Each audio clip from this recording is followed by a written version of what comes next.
Alrighty, here we are in the classwork for 3.7. The goal for today is to get through numbers 1 through 7, so all of them, because these problems are all super important, okay? These types of questions, I promise you, if you don't learn them now and understand them now, I promise, will come back to haunt you when you get older. Okay, when you get to high school, when you go to take the SAT, the ACT, these problems are always on there. Okay, so I highly suggest that you learn them now and understand how they work, and then hopefully one day, many years from now, you'll be like, oh yeah, I remember doing something like this. Okay, so I'm gonna look at number 1 first, where it says a number is 6 greater than 1/2 another number. The sum of the numbers is 21. Find the numbers. Okay, either you're going to draw a visual or you got to make a list. Okay, you need to like list out. There's a first number and a second number. Okay, there's two numbers. So now we kind of have to put together what they told us about these numbers. So it says a number is 6 greater than 1/2 another. So we know nothing about this first guy. We know nothing.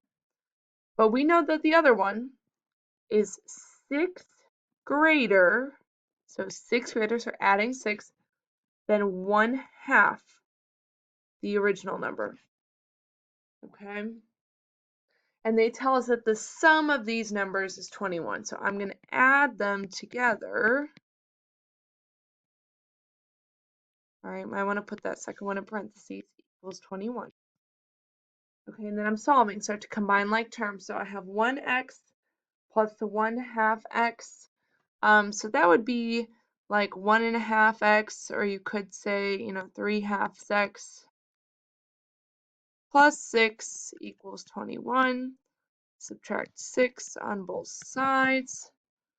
So you would get 3/2 x equals 15.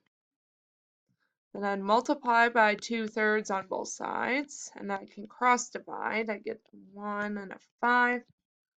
So I get x equals 10. Now, that's just the first one. All right, it says find both the numbers. So the first one is 10. So you're plugging in x for 10. So for the second one, I'm doing 1/2 times 10 plus 6. So that's like 5 plus 6. So the second number would be 11. So first, 10, second, 11. Those are your answers. Okay, now I'm going to skip down to, let's see, number 5. Okay. Number 5 says 6 times the sum of 3 consecutive odd integers is -18. Find the integers. So I have 3 integers. So again, I have a first, I have a second, I have a third. Okay, in general, usually we never know anything about the first one. So now if you don't remember how to get the other ones, we're talking odd integers. Pick any odd integers. So literally you could pick 1, 3, and 5. So to get from 1 to 3, you have to think, well, how do I get there? Well, I add 2. So that means this would be x plus 2. How do I get from 1 to 5? Well, I'm adding 4. So this would be x plus 4. And I promise this works for all of them.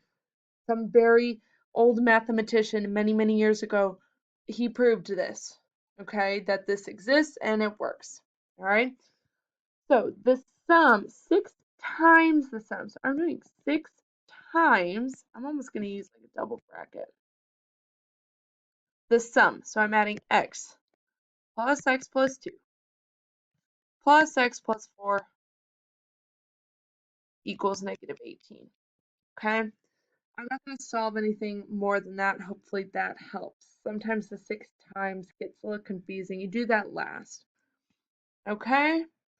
And then I don't really want to give away anything else.